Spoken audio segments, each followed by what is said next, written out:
What's good, YouTube? This video is going to be about 5 things that a good man understands. Now, jumping right into this, number 1, a good man understands the need and the value of family values.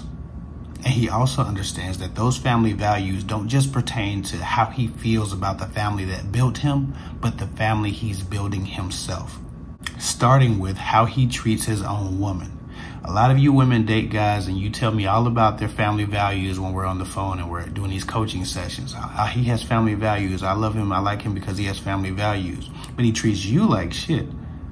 If a man really has family values, he understands the impact of how he treats his woman and how that might affect the family he's building. So a man with family values is a man who understands building his own family that has their own values. Understands the importance of developing a great, healthy relationship in his own home and for his own family if he chooses to create one. Just because a man comes from a healthy family or loves his family doesn't mean he is capable of creating one himself. Doesn't mean he even knows how to do that. Just because his family is close-knit doesn't mean that he's bringing that same gift to your family if you create one. Okay, how a man treats you specifically gives you an indication of his family values, not how much he loves his cousins and his sisters and his brothers and his aunts and his mother and father. The values you benefit from are the values you count toward his character. I know a whole lot of guys who love their families, who adore their families, who spend a lot of time with them, but then create toxic relationships because they haven't developed the skill set to build those same type of connections in their own homes and in their own relationships. A man who wants to start a healthy family is going to prioritize having a healthy relationship with the woman. A lot of men who are untrustworthy types of guys out here love their families and then mistreat the shit out of their women. So again, stop giving the guy credit for family values just because he comes from a family that like each other. Or just because he likes his family. How does he treat you? What type of culture will be in your family if you were to build one? That's what you need to consider. And a good man understands the need to create a healthy culture and a healthy expectation for communication, love, loyalty, and acceptance for his own home, in his own family, and in his own relationships. Just because you come from a tight family doesn't mean you know how to build one. And a good man understands he has a role and he has a responsibility to duplicate the health in the relationships and the family structure that he's seen and benefited from. Starting with how he treats you. Moving on. The second thing that a good man understands is he understands the need to lead by example. Too often these guys out here say they're good men, think they're great, do all of these different things to kiss their own ass and display their value to the world, but they don't understand the importance of leading by example through their morals, through their conduct, through the decisions that they make. They believe that their kids, their women, their family should do as they're told and not as they see from them. A good man understands that he has to be the moral example for his family.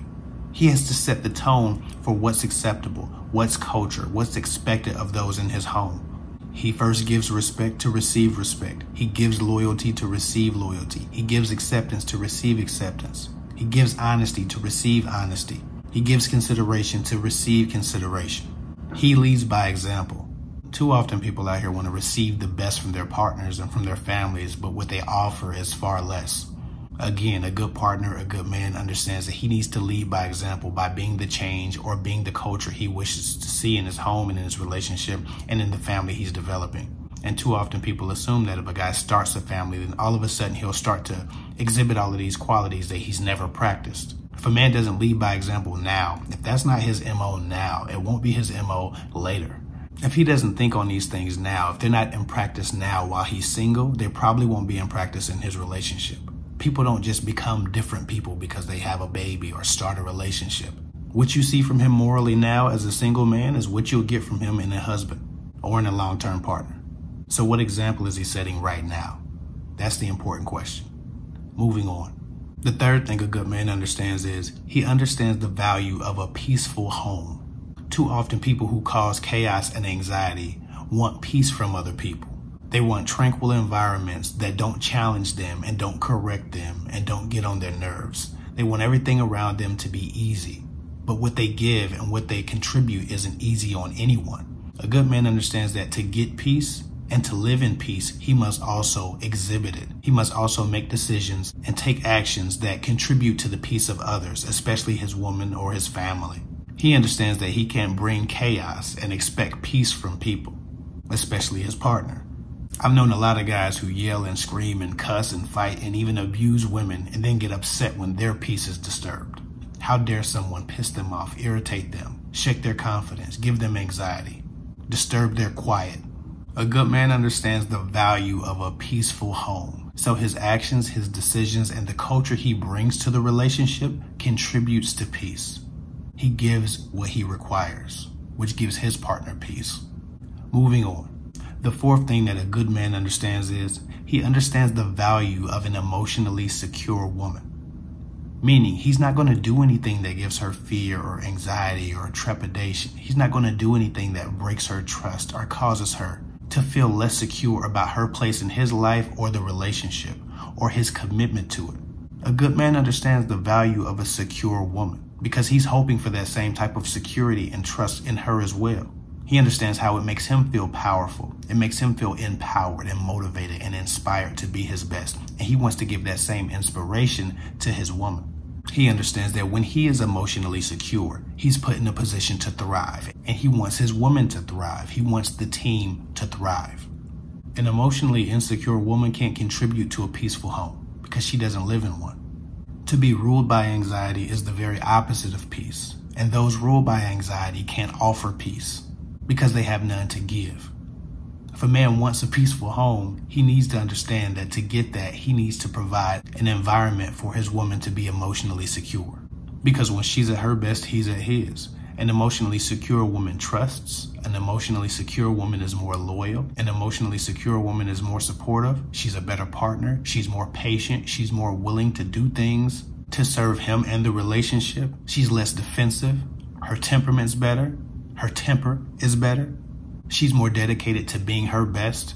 She's more encouraging, inspiring, and motivating. And she's less likely to cause harm to him. A good man doesn't build restrictions around the idea of commitment and dedication to his relationship because he understands that that challenges a woman's emotional security. And he wants her to feel just as loved and just as mutually wanted and desired as he does. He's not afraid to give her titles, claim her, tell people about their relationship. He's not asking her to keep secrets or shut up or wait indefinitely for him to get ready. He wants her to feel like she's the woman in his life and she's the only woman in his life. So he commits because that gives her emotional security. Moving on. The fifth thing that a good man understands is he understands the value of a woman's voice or his woman's voice. I've not met a man who thought his woman was beneath him who also made unselfish decisions for his kids and for his family. I've not met a man who refuses to answer to his woman as equally as she answers to him, consistently do what's best for his relationship. In fact, the only men I know who draw a hard line at answering to a woman are men who can't trust themselves not to or even plan on violating a woman's trust. These are the types of men who draw a hard line at I don't answer to no woman, don't be interrogating me, don't ask me no questions. This isn't masculine or alpha, it's a refusal of accountability.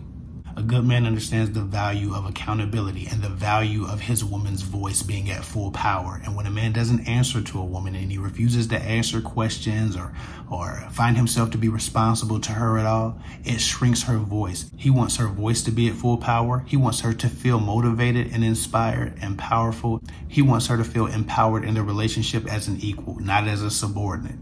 Whether that means he's answering to her, whether that means he's hearing her thoughts, listening to her, hearing her opinions, asking for them, valuing them. Her thoughts are valuable. Her thoughts are something he deeply considers as equally as he would want her to consider his. If a woman's thoughts and voice don't matter to a man, he's incapable of providing her a healthy relationship. Good men understand this. An empowered woman is a healthy woman and provides a healthy relationship. And that's always the goal of a good man. Anyway, I hope this helps. Follow me at KFake24 on Instagram. I'll get with y'all later.